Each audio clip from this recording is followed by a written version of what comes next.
Bismillahirrahmanirrahim. Assalamualaikum warahmatullahi ta'ala wabarakatuh.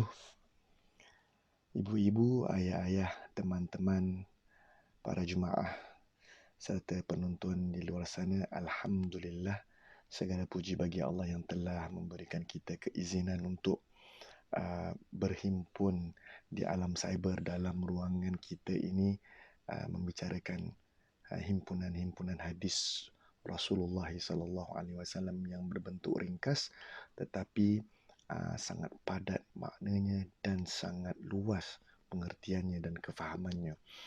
Maka dengan itu senang saya mulakan dengan bacaan surah Al-Fatihah dengan niat supaya Allah Subhanahu Wa Taala senantiasa menerima segala amalan kita yang dari dahulu, kini dan akan datang, dan agar Allah Subhanahu Wa Taala senantiasa memelihara kita dan memelihara iman Islam kita, anak-anak kita, cucu-cucu kita, sanak saudara kita, teman-teman kita, suami dan isteri kita, dan tak lupa juga pada jiran-jiran dan bagi siapa yang mencintai kita dan memusuhi kita, agar Allah Subhanahu Wa Taala memberikan kesejahteraan, keafiatan buat mereka semuanya dalam menempuhi ujian di dunia ini dan di akhirat, dan dalam masa yang sama agar Allah Subhanahu Wa Taala mempermudahkan urusan kita di dunia ini dan di akhirat dalam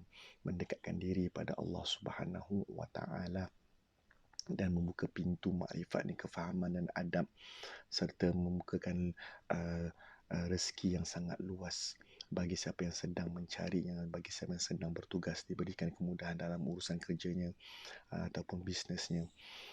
Dengan niat itu, dengan segala niat yang baik, ila hadratin Nabi Muhammadin sallallahu alaihi wasallam. Al-Fatihah.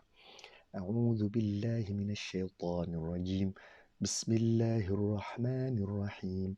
Alhamdulillahi rabbil alamin. Ar-Rahmanir Rahim. Maliki yaumiddin. Iyyaka na'budu wa iyyaka nasta'in. اهدنا الصراط المستقيم صراط الذين أنعمت عليهم غير المغضوب عليهم ولا الضالين آمين. بسم الله الرحمن الرحيم. الحمد لله رب العالمين. حمدا حامدين، حمدا شاكرين، حمدا ناعمين، حمدا يوافي نعمه ويكافئ مزيده. يا ربنا لك الحمد كما ينبغي لجلال وجهك وعظيم سلطانك. اللهم صل صلاة كاملة وسلم سلاما تاما على سيدنا محمد الذي تنحل به العقد وتنفرج به الكرب وتقضى به الحوائج وتنال به الرغائب وحسن الخواتيم ويستسقى الغمام بوجهه الكريم وعلى آله وصحبه في كل لمحة ونفس به عدد كل معلوم لك. اللهم صل وسلم على سيدنا محمد طب القلوب ودوائها وعافية الأبدان وشفائها ونور الأبصار وضيائها وعلى آله وصحبه في كل لمحة ونفس به عدد كل معلوم لك. اللهم إنا نسألك العفو والعافية والمعافاة الدائمة في ديننا ودنيانا وأهلنا ومالنا. اللهم استر عوراتنا وأمن روعاتنا. اللهم احفظنا من بين أيدينا وعن يميننا وعن شمالنا ومن فوقنا، ونعوذ بك بأن نغتال من تحتنا. اللهم عافنا في أبداننا، اللهم عافنا في أسماعنا، اللهم عافنا في أبصارنا. ربنا أتمم لنا نورنا، ربنا هيئ لنا من أمرنا رشدا. اللهم إنا نسألك علما نافعا ورزقا حلالا واسعا وعملا متقبلا وقلبا خاشعا ولسانا ذاكرا عامرا وصحبة صالحة وشفاء من كل داء وشفاء من كل مرض وشفاء من كل وباء. اللهم ادفع عنا البلاء والوباء من ما ظهر منهما وما بطن. Ya Allah, ya Tuhan kami, di saat kami menadahkan tangan kami ini, ya Allah, dengan penuh rasa rendah diri kami ini, akui kami adalah hamba-Mu yang lemah, hamba-Mu yang sentiasa berdosa. Maka di saat kami menadahkan tangan kami ini, ya Allah, ampunkan dosa kami, dosa ibu ayah kami, anak-anak kami, teman-teman kami, sanak saudara kami, ya Allah. Ya Allah, dengan keberkatan apa yang dibacakan dalam surah Al-Fatihah, dengan keberkatan majlis ilmu yang telah Engkau berikan kepada kami, agar kami sentiasa beristiqamah di dalam majlis ilmu. Maka kami mohon padamu agar diberikan pada kami ilmu yang bermanfaat serta disusuli dengan amal yang saleh, ya Allah. Ya Allah, ya Tuhan kami, kurniakan pada kami juga rezeki yang sangat luas agar kami tidak mengetuk pintu rezeki melainkan darimu, ya Allah. Ya Allah, kurniakan pada kami juga hati yang sentiasa tunduk padamu, ya Allah, dalam urusan dunia kami dan ibadah kami di akhirat, ya Allah. Dan kurniakan pada kami juga, ya Allah, lisan yang sentiasa senang dan membasahi dengan zikirmu, dengan selawat ke atas baginda Rasulullah SAW. Serta juga kurniakan pada kami teman yang baik boleh membimbing kami ke jalan-Mu, ya Rabbal Alamin. Ya Allah, ya Tuhan kami mohon padamu agar diberikan kesejahteraan, keafiatan buat ahli keluarga kami dalam menempuhi segala bencana wabak penyakit yang ada di muka bumi ini, ya Allah. Berikanlah segala kesembuhan-Mu, ya Allah, buat ahli keluarga kami dan teman-teman kami, dan bagi siapa yang sedang bertugas dalam memerangi penyakit ini, ya Allah. Ya Allah, ya Tuhan kami, jauhkanlah kami dan mereka daripada segala wabak ini dan kesulitan yang ada di dunia ini dan akhirat. Sallallahu ala sayyidina Muhammadin wa ala alihi wasallam. Walhamdulillah rabbil alamin. Taqabbalallahu minkum. Alhamdulillah. Alhamdulillah wa kafa. Wassalatu wassalamu ala habibina Mustafa Sayyidina Muhammadin al-Amin wa ala alihi al-mujtaba. والصحابة الكرام هم أهل الوفاء والتابعين وتابع التابعين ومن سار على نهج الهدى. رب اشرح لي صدري ويسر لي أمري واحلل عقدة من لساني يفقه قولي. رب اشرح لي صدري ويسر لي أمري واحلل عقدة من لساني يفقه قولي. رب اشرح لي صدري ويسر لي أمري واحلل عقدة من لساني يفقه قولي. رب اشرح لي صدري ويسر لي أمري واحلل عقدة من لساني يفقه قولي. رب اشرح لي صدري ويسر لي أمري واحلل عقدة من لساني يفقه قولي. رب اشرح لي صدري ويسر لي أمري واحلل عقدة من لساني يفقه قولي. رب اشرح لي صدري ويسر لي أمري واحلل عقدة من لساني يفقه قولي. سبحانك لا علم لنا إلا ما علمتنا إنك أنت العليم الحكيم. أما بعد, Faya ayuhal muslimun, ibu-ibu, teman-teman, ayah-ayah yang saya kasihi, para jemaah dan para penonton. Alhamdulillah, kita sebenarnya dalam ruangan membincangkan ataupun membacakan hadis-hadis Rasulullah SAW dari kitab yang bernama Jawahirul Bihar fil Ahadithil As-Sahihah Al-Qisar, iaitu himpunan-himpunan mutiara Rasulullah SAW dalam bentuk hadis yang sahih, yang amat ringkas tetapi sangat luas dan padat maksudnya. Karangan daripada Syekh Abdullah bin Abdul Qadir At-Talidi hafizahullah ta'ala. Maka sebenarnya kita sudah sampai ke hadis yang 21, iaitu dalam lafaznya berbentuk ittaqu, iaitu huruf alif, tak dua kali, ya, ada sabdu di situ dengan huruf qaf. Maka pada minggu yang lalu kita sudah bincangkan sebuah hadis Rasulullah SAW, riwayat Imam Ahmad dan Imam Tirmizi dan Imam Hakim dalam kitab Mustadraknya, daripada sahabat Rasulullah SAW Abu Dzar Al-Ghifari, yang berbentuk nasihat. Kalau daripada riwayat ataupun jalur seorang sahabat namanya Muaz, ini dalam bentuk wasiat.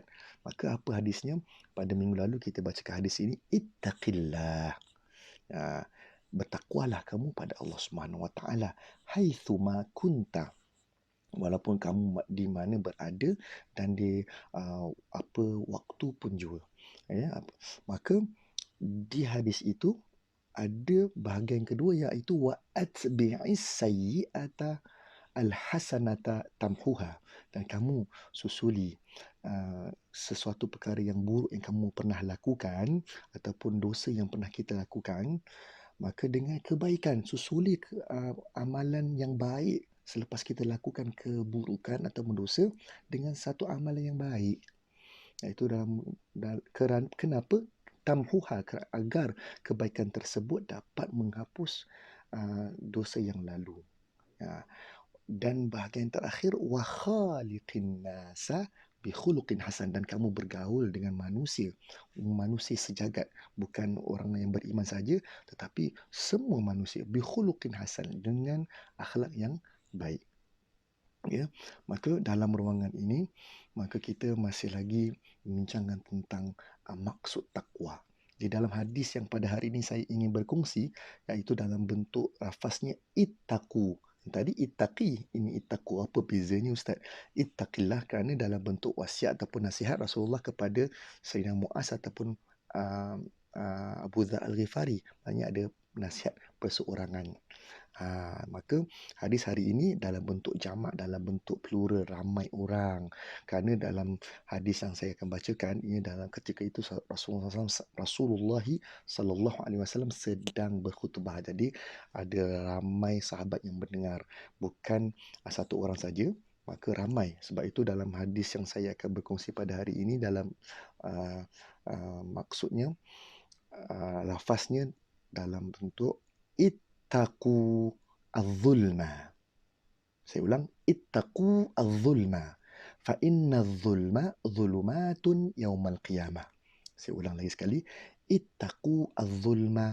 Fa inna az-zulma zulumatun yaumal qiyamah. Kali-kali ketiga ataupun terakhir, ittaqu az-zulma. Kamu jauhi az-zulma, iaitu kezaliman, sifat melakukan zalim terhadap orang lain. Fa inna zulma, sesungguhnya dengan melakukan kezaliman itu, zulumatun, adanya kegelapan di hari kiamat kelak, yaumal qiyamah. Itu maksud terjemahan yang barangkali kurang tepat ataupun kurang harus kita menerangkan maksud di sebalik itu.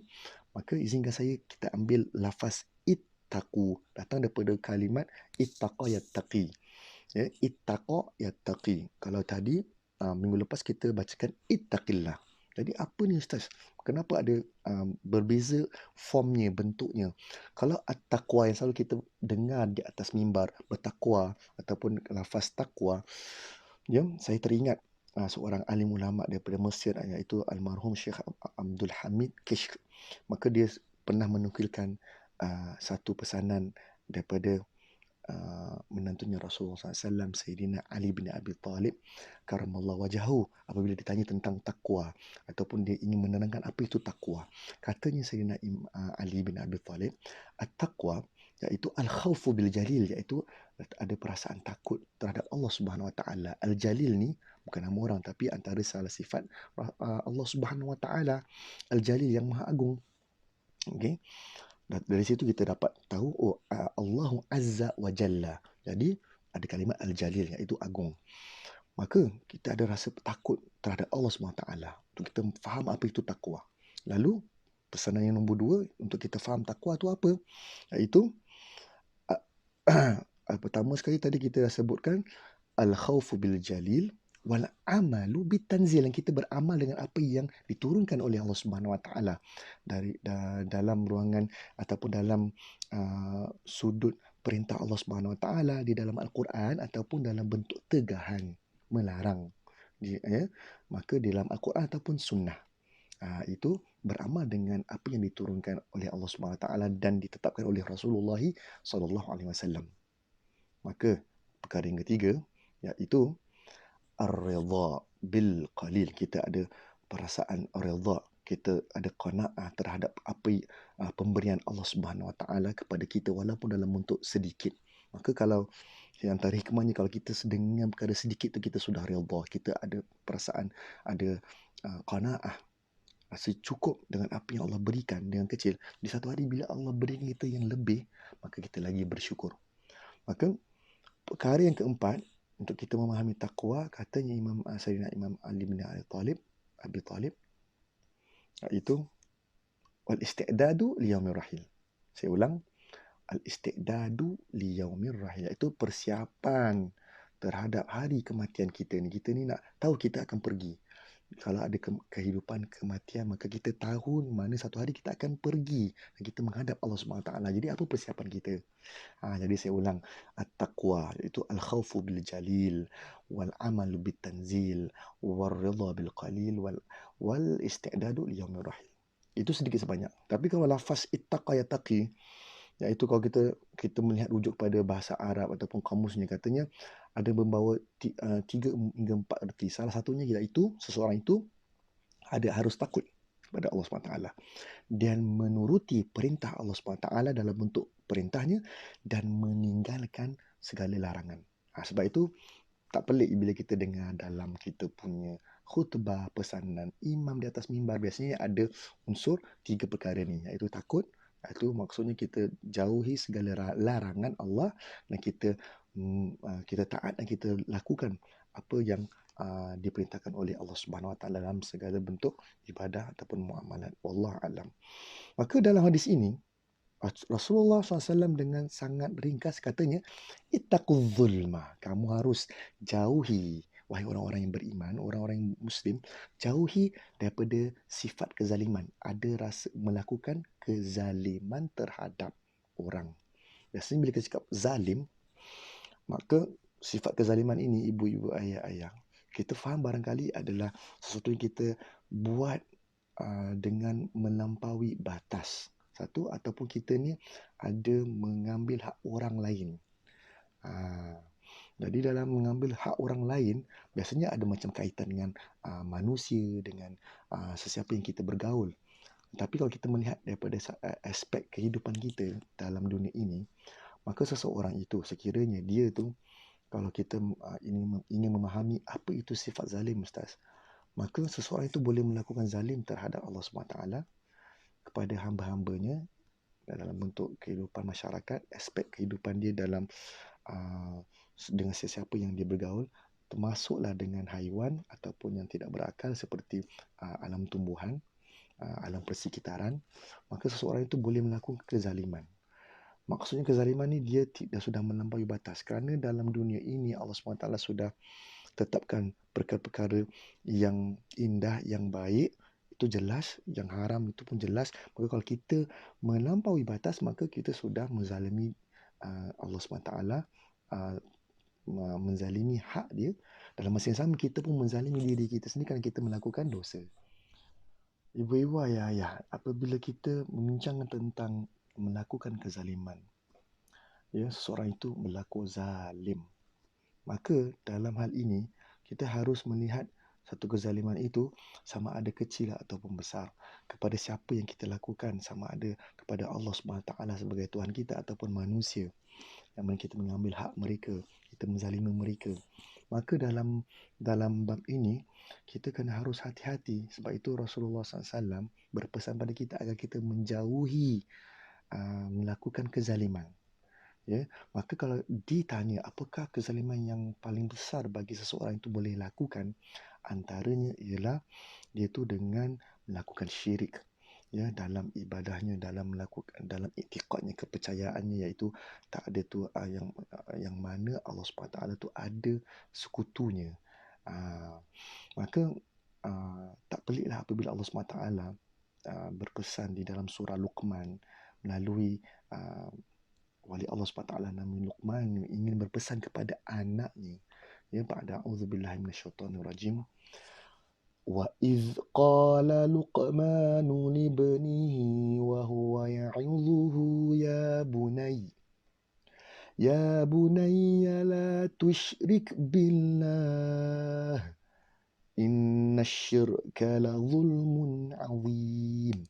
Dan tak kala Luqman berkata kepada anaknya, dan dia ingin berpesan, ingin menasihati beliau, anaknya itu, ya bunaya, wahai anakku, la tusyrik billah, jangan sekali-sekala kamu itu menyekutu ataupun ada syirik terhadap Allah SWT dalam ibadah, dalam urusan iktikad, kepercayaan kepada Allah SWT yang dia tu ada sekutunya. Lalu dia sambung, inna syirka, sesungguhnya melakukan syirik ini antara perkara yang zalim, yang sangat agung, yang besar, la zulmun azim. Maka kalau melihat aspek kezaliman tersebut, di sini kita dapat tahu, dia seorang itu boleh melakukan kezaliman terhadap Tuhannya dan melakukan kezaliman terhadap dirinya. Sebab tu dalam ayat yang lain membicarakan tentang manusia yang melakukan dosa, maka dia sudah menzalimi dirinya sendiri. Lalu dalam aspek kehidupan dia tu dengan orang lain. Jangan sampai dia tu boleh menganiaya manusia. Lagi-lagi kita ni dengan ahli keluarga kita, teman-teman kita, jiran-jiran kita. Sehingga Rasulullah SAW sentiasa berpesan kepada kita agar kita sentiasa menjaga hak jiran. Lalu, cakap pasal jiran, kemudian bukankah kita pernah dengar tentang seseorang wanita dalam hadis yang sahih pernah mengurung ataupun kurung seekor kucing dan mengakibatkan kematian, lalu dicampakkan ke dalam neraka. Maka kalau kita lihat seorang itu menzalimi haiwan sudah boleh dicampakkan ke dalam neraka. Dalam hadis yang lain pula membicarakan tentang bagaimana orang itu boleh masuk ke dalam syurga kerana dia ada sifat ihsan, bersifat adil terhadap haiwan. Wallahu a'lam, ibu-ibu ayah. Maka kita kena hati-hati dalam bab ini. Kalau tadi kita cakap pasal aspek kehidupan kita dengan haiwan, dengan alam tumbuhan, alam persekitaran, maka tak pelik juga dalam kita ingin memelihara kesejahteraan di muka bumi ini. Lagi-lagi dalam kita ni konteks kehidupan kita di Singapura ingin menjaga kesejahteraan, ingin memastikan tak adanya wabak seperti COVID-19 ni menular ataupun tersebar luas sehingga satu Singapura tu dalam keadaan orang kata apa, terancam kesihatannya, kehidupan mereka, keadaan ekonomi pun sudah orang kata apa boleh dapat rasakan begitu susahnya. Maka kita sebagai umat Islam, maka kita duduk sama-sama ingin menjaga kesejahteraan, harus ikut guideline ataupun panduan yang sudah diberikan. Dalam mengikuti panduan tersebut, semoga kita ni orang kata apa sama-sama menyebarkan kesejahteraan. Itulah antara satu pesanan Rasulullah SAW kepada Abu Dhar dalam hadis yang lain. Maka kita dalam bab ni kalau kita ni ambil sambil lewa, kita ni tidak mengambil dah terhadap apa yang akan berlaku pada orang lain, maka satu yang pertama, tak ada mustahilnya dia akan berlaku ke atas diri kita. Itu yang pertama. Yang kedua, dalam masa yang sama, dia ni mengajak kita berfikir, membuka minda agar kita ni ambil berat terhadap yang orang lain, dan dalam masa yang sama kita tu mencari panduan Al-Quran dan Sunnah bagaimana untuk memerangi wabak seperti ini.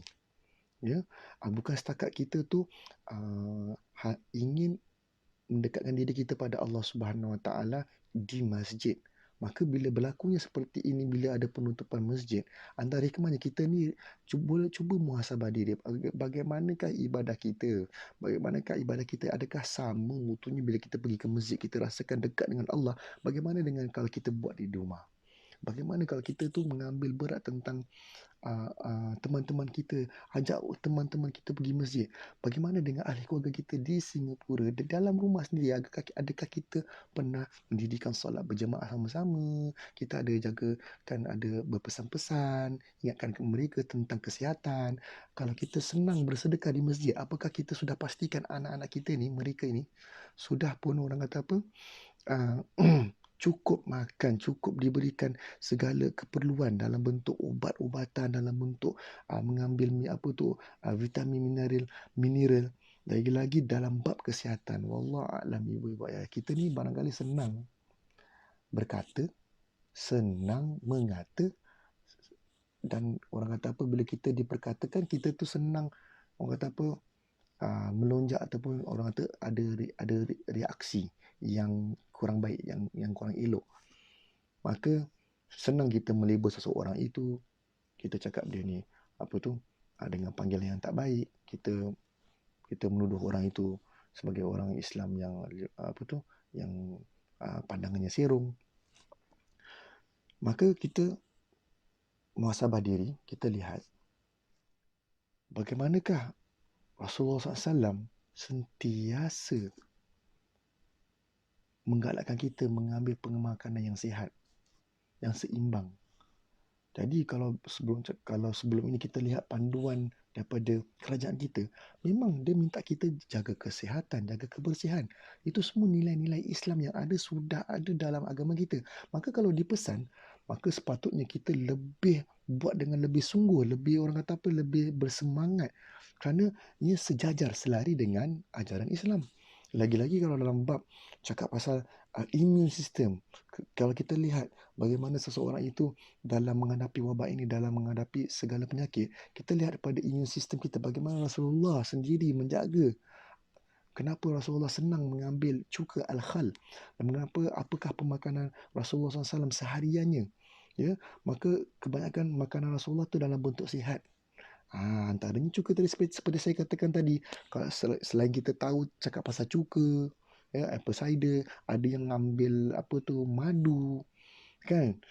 Maka saat seperti inilah ya mengajak kita muhasabah diri, mengambil peluang untuk apakah panduan yang Rasulullah selama ini pernah pesan pada kita, tinggalkan pada kita. Wallahu a'lam.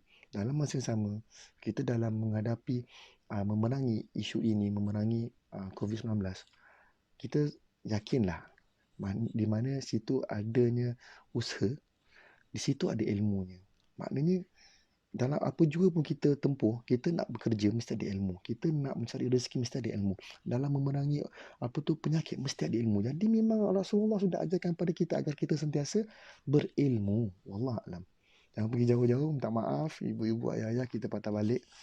Maka dalam ruangan ini, kalau bagi siapa yang tidak mengambil indah, tidak mengambil guideline yang diberikan oleh kerajaan ataupun yang semana sejajar selari dengan agama Islam, sudah orang kata apa, melakukan kezaliman. Kerana barangkali kerana dia tu melakukan satu kezaliman, dia dapat rasakan perkara yang dilakukan ini sedikit kecil saja, tapi barangkali ada side effect ni, kesan yang besar yang menyebabkan orang lain terbabit. Maka hati-hati ibu ayah, kerana bahagian yang terakhir itu kata Rasulullah, fa inna zulma, sesungguhnya dengan melakukan kezaliman ataupun sifat kezaliman ini dengan aspeknya yang luas, yang berbagai, maka tak pelik Rasulullah kata apanya, zulumatun. Zulumat ataupun dalam huruf lam itu dalam baris depan zulumatun ataupun zulmatun dengan huruf mati, balik kepada kalimat zulmah, kegelapan. Maka ada kaitan, melakukan kezaliman memang hasilnya akan menggelapkan seseorang itu, kegelapan itu. Maka ada kaitanlah kegelapan hati kita. Sebab tu ada hadis yang lain bila cakap seseorang itu melakukan keburukan, dia akan diletakkan satu nokta dalam hatinya. Itu cakap pasal kebaikan yang dengan keburukan yang ada kesannya ke atas hati kita. Maka tak pelik apabila Rasulullah SAW di saat ini mengaitkan melakukan kezaliman akan adanya kegelapan demi kegelapan di hari kiamat. Maksudnya apa kegelapan-kegelapan yang ada di hari kiamat? Ada dua. Untuk menafsirkan ini, saya bila baca kitab Dalilul Falihin dalam menerangkan hadis ini, kerana hadis ini ada di riwayat yang lain daripada seorang sahabat Rasulullah SAW namanya Jabir bin Abdullah, kerana hadis ini panjang. Tapi yang ada bersama kita ni hadis riwayat Imam Ahmad. Maka dia memang berhenti di kalimat Yaumul Qiyamah. Maka apa pun bezanya hadis tersebut, iaitu dia ingin menerangkan zulumatun ni ada dua erti. Yang pertama, zulumat, kegelapan, yang mana kalaulah seseorang itu melakukan kezaliman, melakukan keburukan, berdosa, barangkali kesannya bukan terhadap dirinya, barangkali orang lain pun buat. Bayangkan kalau orang lain buat kerana dia buat, maka selepas itu demi satu dosa yang dosa orang-orang lain pun yang buat kerana dia lakukan, maka tak pelik di hari kiamat datang dalam keadaan kegelapan. Itu pertama. Maka tak pelik juga apabila di dalam hadis yang lain menerangkan situasi orang yang beriman. Orang yang beriman apabila di hari kiamat, bukankah kita tahu ada yang dibangkitkan dalam keadaan bercahaya, munawwarin, bercahaya ibu-ibu ayah-ayah. Maka disebabkan hasil kesannya mengambil wuduk. Mereka bila mengambil wuduk, ada kesannya di hari kiamat dibangkitkan dalam keadaan bercahaya. Maka di hadis yang lain pula, hadis yang sahih riwayat Imam Muslim, membicarakan tentang seseorang itu bila menegakkan keadilan, melakukan keadilan. Masya Allah. Saya bacakan hadisnya. Rasulullah SAW pernah bersabda, Iaitu daripada Sayyidina Abdullah bin Amr, dia mendengarkan katanya Rasulullah SAW, innal muqsitina, sesungguhnya orang yang melakukan keadilan, menegakkan keadilan, menyebarkan keadilan, indallah, di sisi Allah SWT, ala manabira min nur.